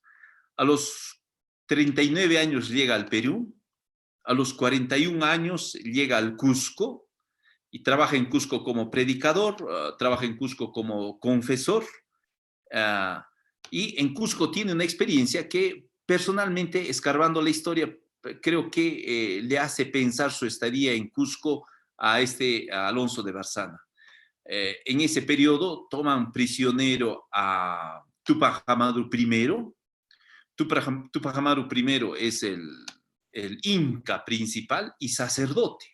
Eso habría que explicarlo en otro momento. Era el sacerdote principal de los incas y el último inca que se fue a refugiar en Vilcabamba, pero Francisco de Toledo, que no perdonaba nada, lo va a acoger, lo recoge y lo trae prisionero desde Vilcabamba y le sentencian a la horca, a la muerte, a Túpac Amaru I. Y antes de morir, era parte de la evangelización de ese tiempo, igual que Atahualpa, se le exige la confesión, se le exige el bautismo. Y entonces a Túpac Amaru I se le pone como confesor de sus últimos días a Alonso de Barzana. Probablemente los dos hablaban quechua, porque Alonso de Barzana hablaba muy bien quechua. Probablemente los dos en estas conversaciones hablaban de cosas sacerdotales, porque Túpac Amaru I fue sacerdote también, sacerdote inca. El sacerdote siempre habla de las cosas, de los misterios divinos. Alonso de Barzana. Hicieron una amistad interesante durante este proceso, tanto así que Alonso de Barzana pidió a la corona que no se le aplique la sentencia de muerte, sino que se le expatrie, que se le mande exiliado a España. Toledo, como ya sabemos, el virrey Toledo no aceptó estas cosas y fue sentenciado Túpac Amaru, a pesar de la súplica de los jesuitas, de los dominicos, de los agustinos y de los franciscanos del Cusco. Probablemente esta situación a Alonso de Barzana le hace repensar su estadía en el Cusco, y después de ese tiempo se dedica a viajar un poco por un periodo de 2 años. Viaja por Arequipa, se va a La Paz, va a Potosí, regresa a Lima, al Cusco, a sus reuniones. Tenemos que pensar todo ese tiempo a pie o en caballo o en mula. Entonces, moverse así tranquilamente no era tan fácil. Y a los más o menos cuando tiene 47 años, en 1577, cuando aceptan los jesuitas la parroquia de Juli, la doctrina de Juli, llega Alonso de Barzana con otros 4 jesuitas a esta zona. Estamos hablando 47 años de edad, ¿no? Aquí llega, voy a Voy a detenerme un poquito en esta parte. Alonso de Barzana llega junto con 4 jesuitas. ¿Ah? Algunos historiadores hablan que vienen a atender las 4 zonas. Solo para que ustedes me entiendan, el pueblo de Juli está dividido en 4 suyos, como dicen los quechuas, en cuatro zonas. Toda la estructura de todos los pueblos antiguos están divididos en 2 zonas, el Urim y el Hanan, ¿ah? La zona alta, la zona baja. Esa es la estructura común de todos los pueblos. En Chucuito también tenemos Chucuito alto, Chucuito bajo. Acá en el barrio La Asunción, alto, bajo, ¿no? Pero aquí en Juli, el pueblo está dividido ya desde la época de los Lupacas en 4 zonas. Hay 4 cerros, hay 4 apus. Entonces los dominicos empezaron a construir en cada apu, en cada cerro, templos magníficos, como lo ha descrito el padre Adolfo, templos enormes. De esa manera se hacía la transmutación en el culto. Dentro de poco, para los que saben, vamos a celebrar la fiesta del Señor de Huanca. El Señor de Huanca está sobre uno de los apus más importantes de todo el imperio inca, que es el apu, el Pachatuzán. Este cerro Pachatuzán, Pacha, tierra, Tuzán, es soporte, sostén, columna. La columna donde se apoya el universo. Es el cerro magnífico del Cusco. Y ahí los misioneros, los evangelizadores, crearon la aparición del Señor de Huanca, de modo que hizo la transmutación, podríamos decir, de la misma manera aquí los misioneros. Entonces crearon estos 4 templos y según un historiador que lo he estado leyendo en este tiempo, Norman McClellan, un poco difícil el apellido, habla de que estos 4 jesuitas que llegaron a Juli vinieron a evangelizar, a trabajar en estos 4 templos. Diego Bracamonte trabajó en el templo de San Pedro, hoy es la catedral, en ese tiempo era San Pedro Mártir. Era responsable de oficiar las misas principales, era el encargado de realizar matrimonios, de casar a las parejas lupacas y encargado de los bautizos. El otro jesuita que vino en ese primer grupo fue Francisco de Medina, que trabajó en el templo de la Asunción, que está a 2 cuadras de la Plaza de Armas, a 2 pasos. Él se encargaba de los funerales en este pueblo y también de la catequesis, concentrándose sobre temas en la superstición, la idolatría, la hechicería. Aquí, en los aymaras, eso es una cosa fuerte que Francisco Medina no ha podido erradicar, no creo que nosotros podamos erradicar. Y también otra cosa sobre la cual Francisco de Medina era su tarea, así dicen los escritos, era catequizarles sobre las borracheras, ¿no? Su tema principal, ¿no? Entonces yo entiendo que este tema de las borracheras, ¿no?, es un tema serio desde la época de Francisco de Medina.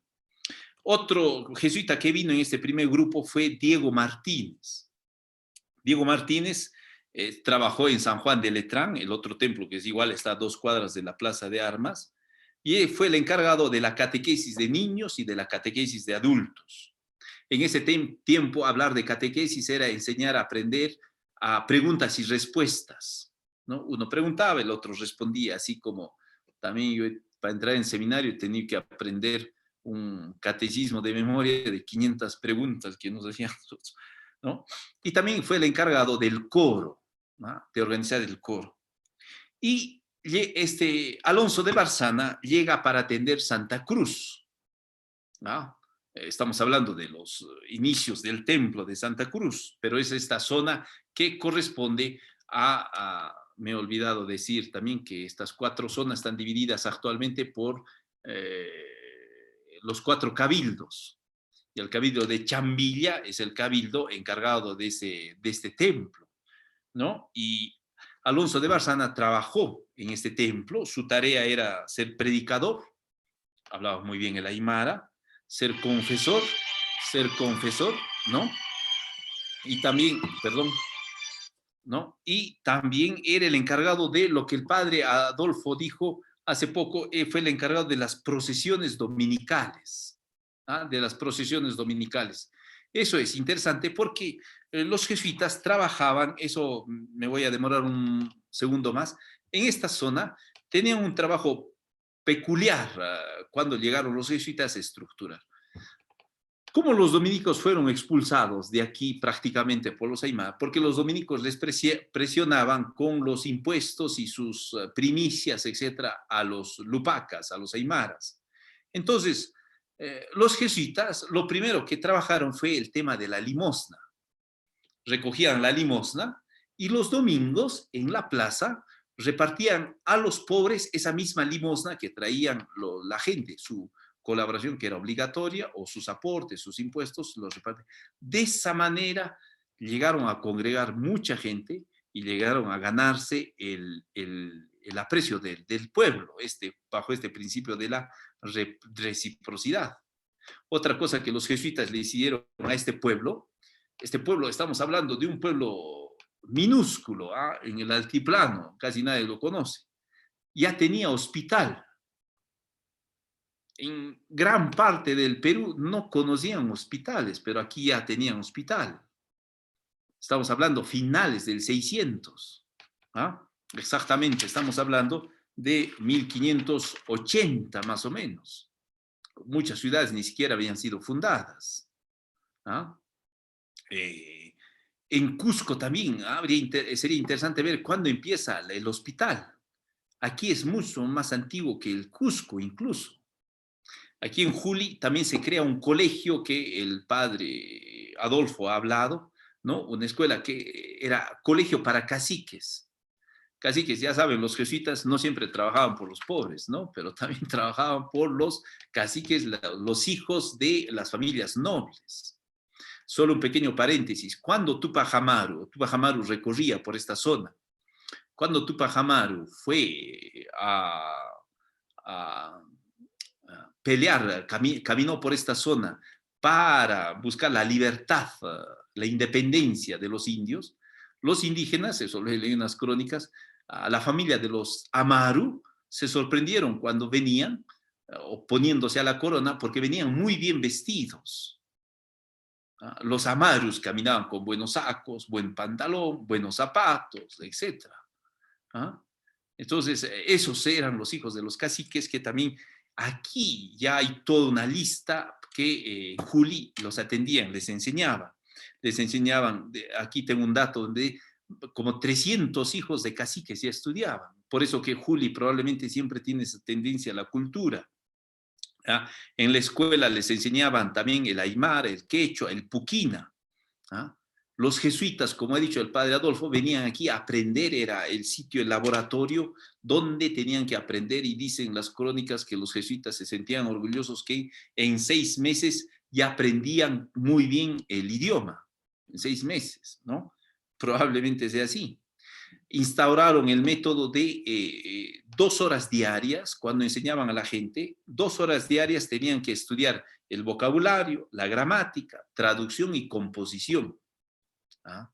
Entonces, probablemente en ese ritmo también entró Alonso de Barzana, porque Alonso de Barzana trabajó el tema de vocabulario, el tema de la doctrina y el tema del confesionario como libro.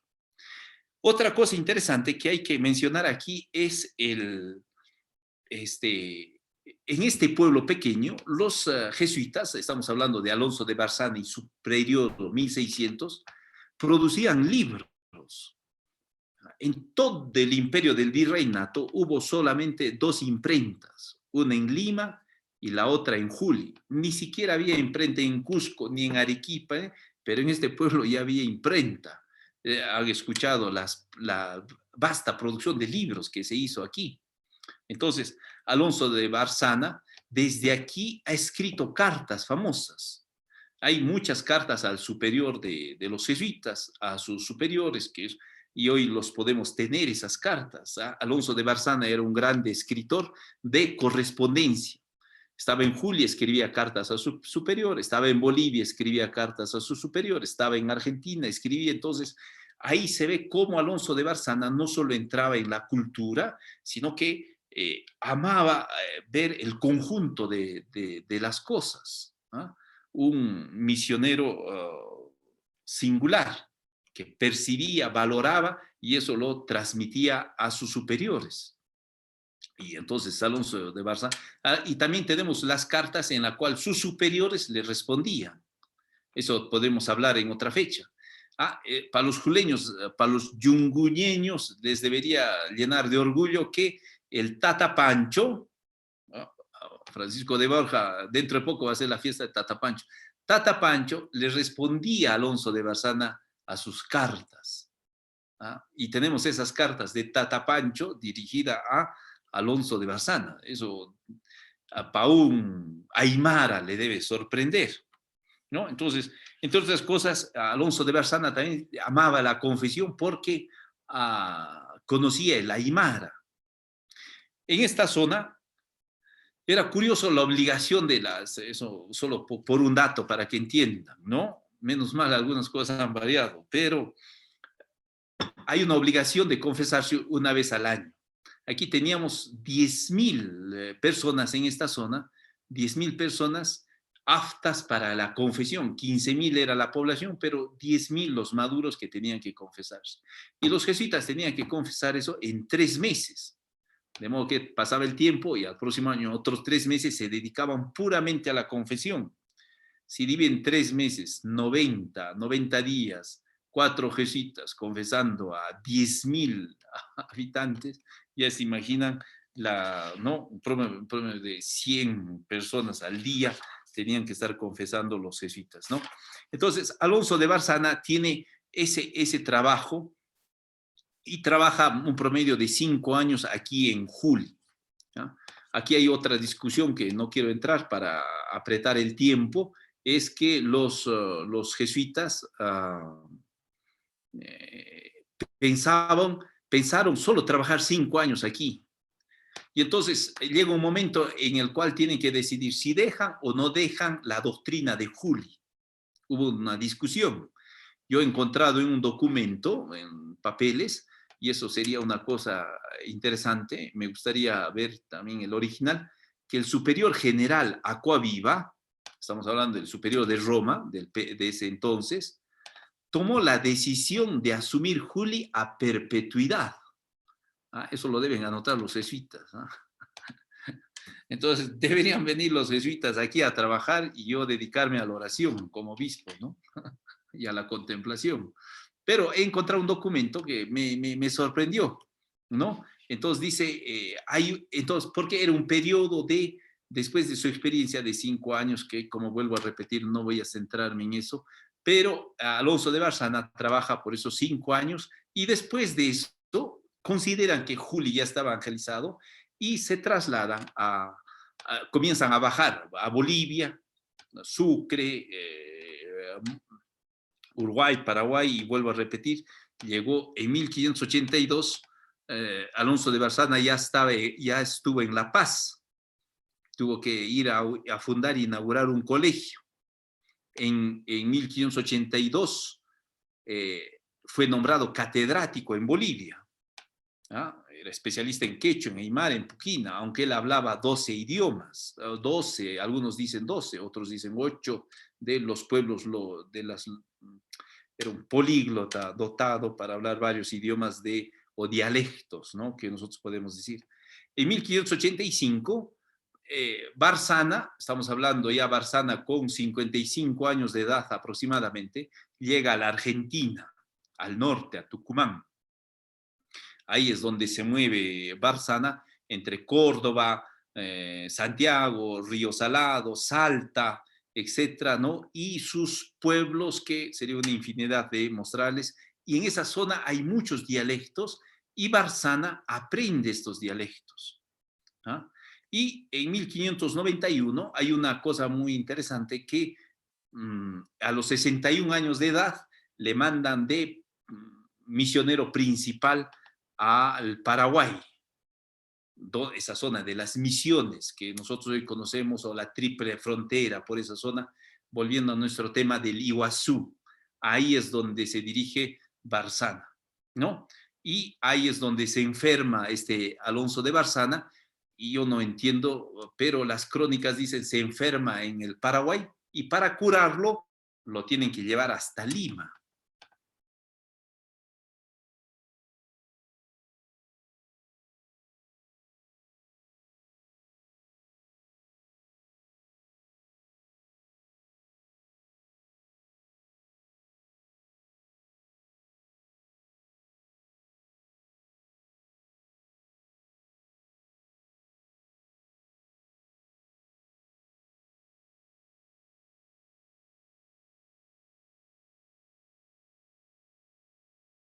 La que no. Entonces termino, creo que ya he hablado mucho, ¿no? Perdón, van a disculpar, entonces termino diciendo solamente que, entonces para cerrar nuestro círculo, ¿ah? Se han imaginado cómo desde Juli empieza ese trabajo con Barzana hacia la proyección, hacia el bosque, a la selva de los Tupi-Guaraní, también para Argentina, y concluyo diciéndoles, los comparto mi conversación con el Papa Francisco. La segunda vez que me tocó conversar con el Papa Francisco, le dije que trabajaba en Juli, donde Alonso de Barzana hizo su primera misa en Aymara. Y el Papa Francisco me dijo, tú sabes, textualmente me dijo, ¿quién está interesado en la canonización del viejo Barzana? Me dijo. Me quedó el adjetivo, me quedó en la mente. Él me dijo del viejo Barzana. Después yo en los libros descubrí que le dijeron viejo porque ya de anciano estaba desdentado, o sea, no tenía, ni tenía dientes, ¿no? El viejo Barzana. Entonces Francisco me dijo, el Papa personalmente, entonces yo le dije, Santo Padre, yo sé que usted está interesado porque me lo había contado el padre Luis Ladaria, el prefecto de la doctrina de la fe, que fue mi profesor. Una noche me contó esa cosa, y entonces yo le dije, Santo Padre, usted sé que es un gran devoto de Alonso de Barzana. Entonces me dijo, solo estoy esperando el milagro para canonizarlo, ¿no? Y entonces ahí me dijo, entonces tú dedícate y logras reconstruir ese templo y yo voy a ver su canonización. Fue la última conversación que tuve con Papa Francisco que me emocionó tanto. Es por eso que tengo también esa tarea un poquito moral de averiguar, estudiar y conocer y transmitir quién es Alonso de Barzana, y ojalá que con esta conferencia hayan podido conocer un poco más de que se le conoce como el Javier de las Indias Occidentales. Muchas gracias a todos. Muchas gracias a Monseñor Ciro. Nuevamente hemos tenido la brillante exposición a cargo del doctor Ciro Quispe López, y ahora pues nuestra primera autoridad eclesial de la prelatura de Juli. Y qué mejor en esta misión que también tiene. Usted lo ha manifestado, tiene esta misión de la reconstrucción del templo de Santa Cruz en la ciudad de Juli. Padre Adolfo, podemos pasar a las interrogantes muy brevemente que hemos podido, o resumirlas para poder estar dando las respuestas correspondientes. Primeramente, por parte de Óscar Lazo, para el Padre Adolfo, comentario sobre la atención a la piedad popular de los naturales de Juli en el tiempo de su presencia. Nos imaginamos que nos habla en la presencia de los jesuitas. Si es que pudiera tomar nota, le voy a leer tres preguntas seguidas. Luego de eso, Vicente Mamani. ¿Por qué? Esta pregunta lo comparte Vicente Mamani y también el docente Ricardo también, que nos dice por qué la expulsión de los jesuitas y qué eran las reducciones. De igual manera, tenemos la participación del señor José Vizcarra, que nos interroga qué jesuitas trabajaron en Pomata y en Cepita.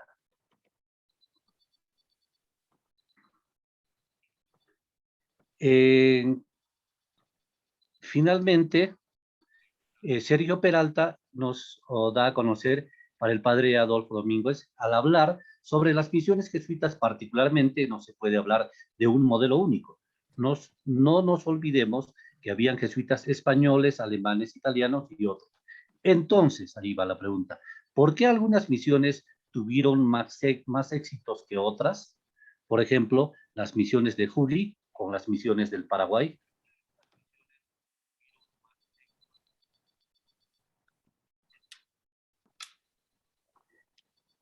Si es que nos pudiera dar a conocer estas interrogantes, ya por ejemplo para Vicente también ya vamos a estar por interno dándole a conocer algunas situaciones.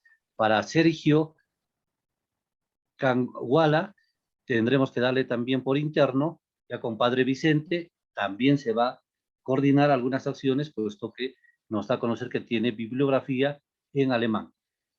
Padre Adolfo, lo dejo para que nos pueda dar las respuestas a estas breves interrogantes. Muy bien, muchas gracias. ¿Me escuchan, no? Sí. No hay problema. Sí. Muy bien. Pues efectivamente, bueno, las preguntas bastante interesantes. Alguna que otra no la voy a poder responder, pero puedo dar efectivamente algunos alcances para que puedan efectivamente revisar, no sé. La primera, el tema de la piedad popular, pues efectivamente la Compañía de Jesús no estuvo ajena, no solamente hablamos de Juli, en general en diferentes lugares donde se encontró el hecho de que cuando había algún tipo de iniciativa por parte de la misma población con respecto a alguna devoción determinada, los jesuitas solían digamos, acogerlas de buena manera, ¿no? Esto tiene que ver con el asunto de reconocer, digamos, que dentro de la misma comunidad determinada, pues ahí surge una propuesta, una devoción, y los jesuitas la acogían.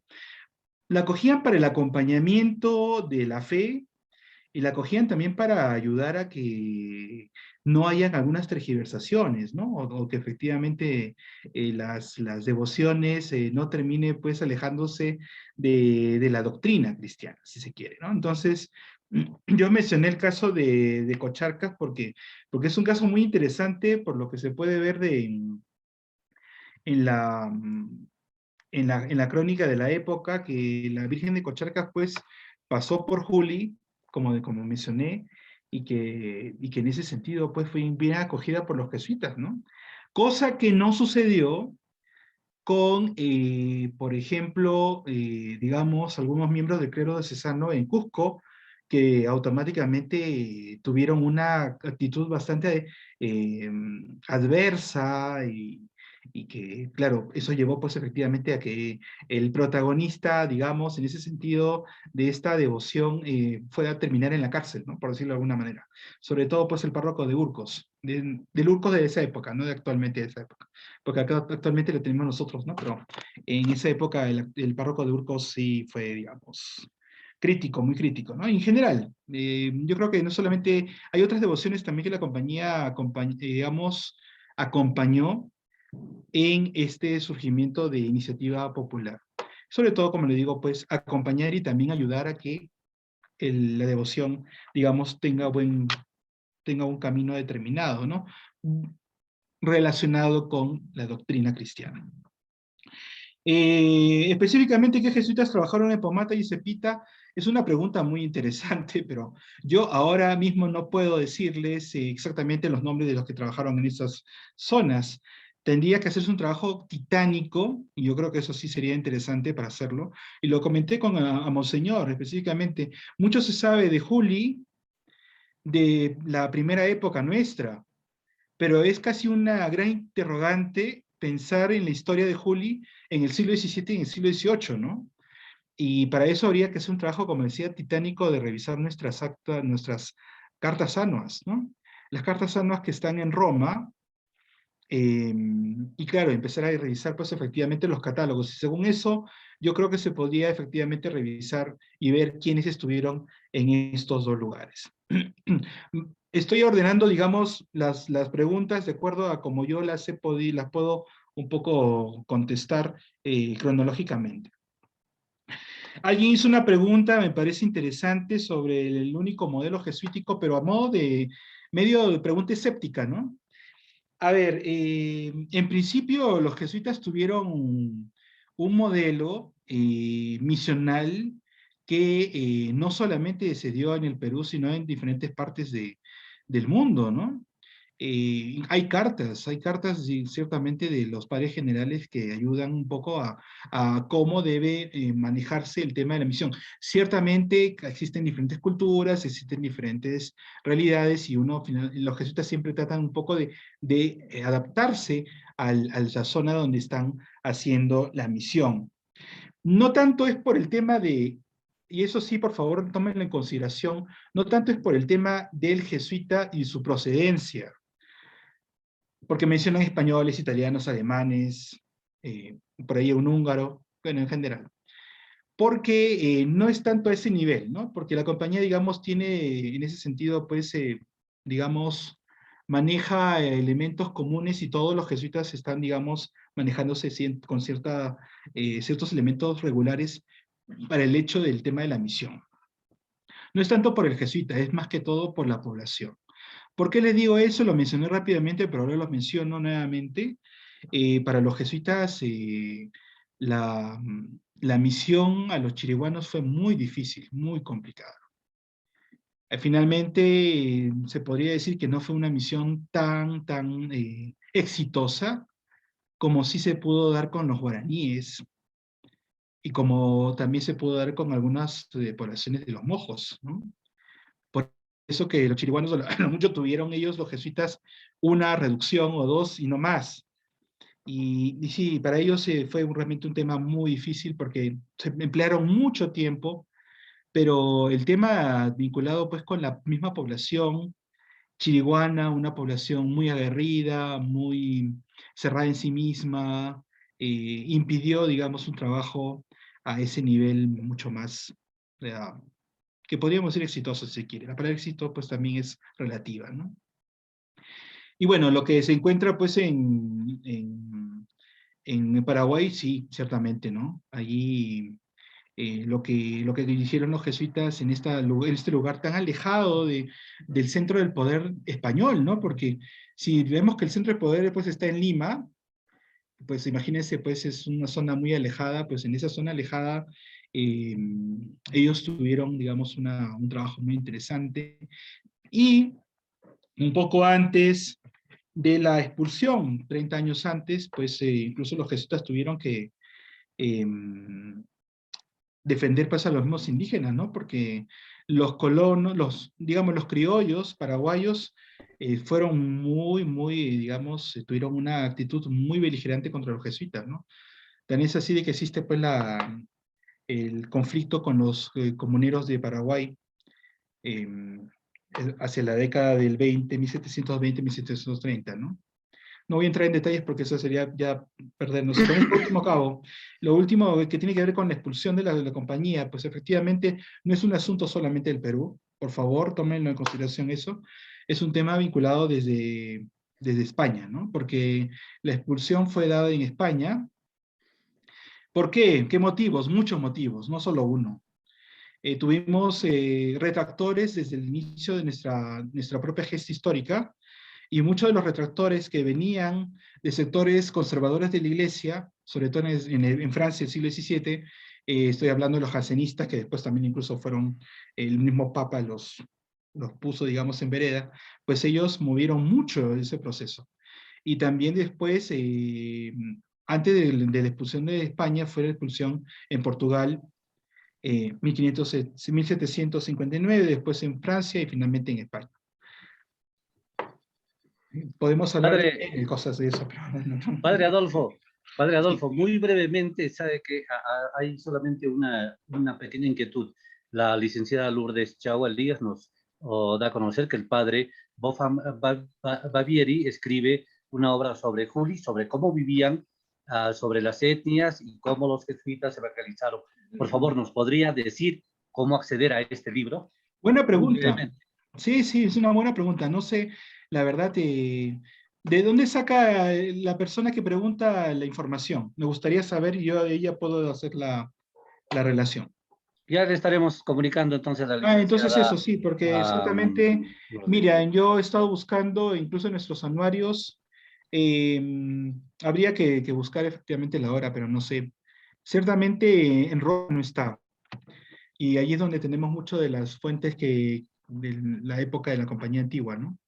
En todo caso, pues habría que eso, revisar con calma. Muchas gracias Está bien. nuevamente, padre Adolfo.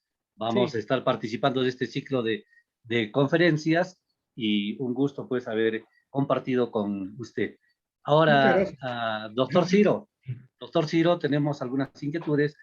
También la licenciada Lourdes Chávez nos va a conocer muy claro sobre Alonso de Barzana, la historia sobre los jesuitas de Juli, se pudo recopilar justamente gracias a sus cartas. Yulibit Arteta nos da esta inquietud. ¿En qué momento se consolidó la imprenta de Juli? Si fue con el padre Barzana, asimismo, esos relatos estarán expuestos a futuro al público para una mayor investigación de la historia de los jesuitas en la época colonial. Doctor Ciro, lo dejo para que nos pueda dar a conocer esta respuesta y hay algunos datos más que nuestros fieles seguidores nos han dado a conocer. Muchísimas gracias también a Sergio Canguala, que nos da a conocer algunos datos históricos. Adelante, doctor Ciro. Gracias, gracias. Y entonces, esto de la imprenta, también he escrito un pequeño artículo. No sabemos el dato exacto ni el lugar donde ha funcionado la imprenta aquí en Juli. Lo que sí sabemos es la calle que hasta ahora tenemos aquí en Juli, la calle La Imprenta. Es una calle que está en la parte posterior al templo San Pedro. Y es una calle valiosa.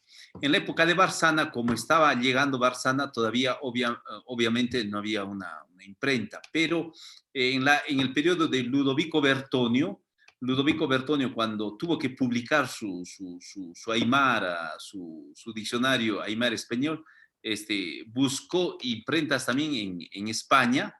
Y es curioso, solo como un dato veloz, porque ya terminamos a las 9:30. Ludovico Bertonio, cuando fue a publicar su libro en España y también en Roma, ¿no? Si no me equivoco, no encontró editores que sepan corregir muy bien ese libro, porque claro, al otro lado del mundo nadie hablaba aymara, entonces no podían, entonces parece que algo decepcionado, volvió y por eso es que se impulsó aquí la imprenta, para que los correctores, los editores, puedan hacer un buen trabajo.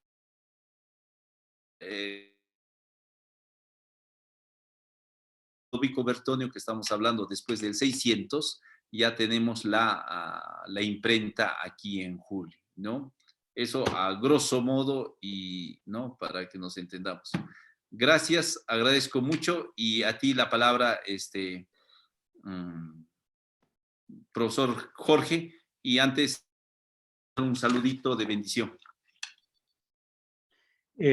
Muchísimas gracias a todas y todos nuestros participantes en esta conferencia del día de hoy, especialmente a nuestros expositores, el padre Adolfo Domínguez y el doctor Ciro Quispe López, quienes han estado a cargo de estas magistrales conferencias respecto a temas relacionados del Templo Santa Cruz de Juli.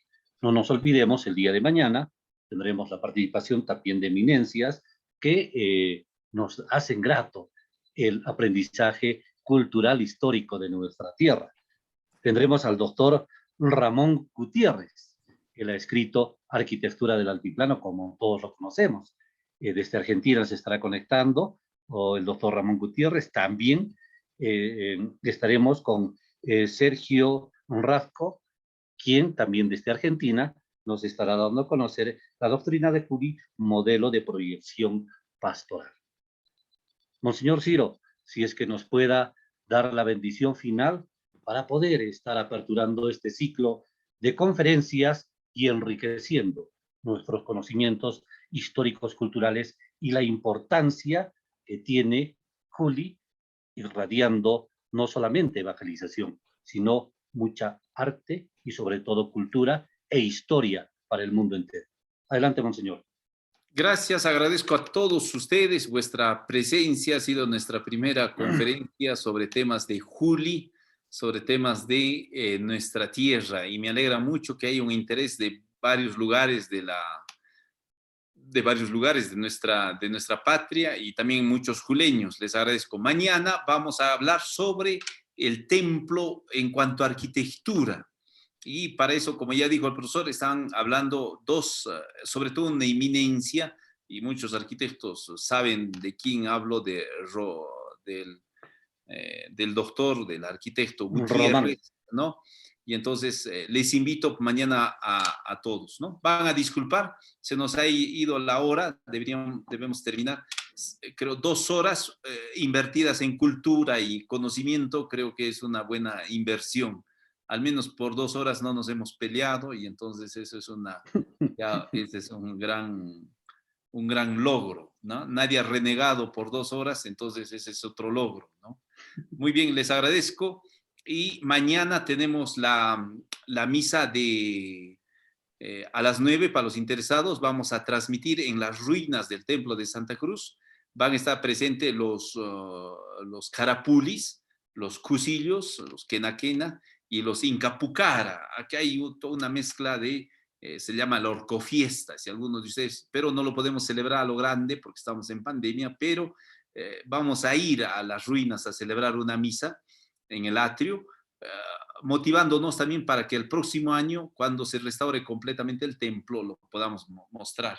Realmente, si ustedes conocen Pomata, es otra obra magnífica del altiplano que casi nadie lo conoce, pero Santa Cruz de Juli es una maravilla de tallado, de arquitectura, ¿no? Y como ya se dijo, ahí estuvo la astilla más grande, eso no sabía, de la Santa Cruz de Jerusalén, donde murió Jesús. Es decir, este pueblo se puede enorgullecer de estas cosas valiosísimas, aparte de todo el arte que hablaremos en estos días. Muchas gracias, que el Señor nos bendiga, gracias a ustedes. Hasta mañana. Van a disculpar, creo en el Facebook ha habido algún problema.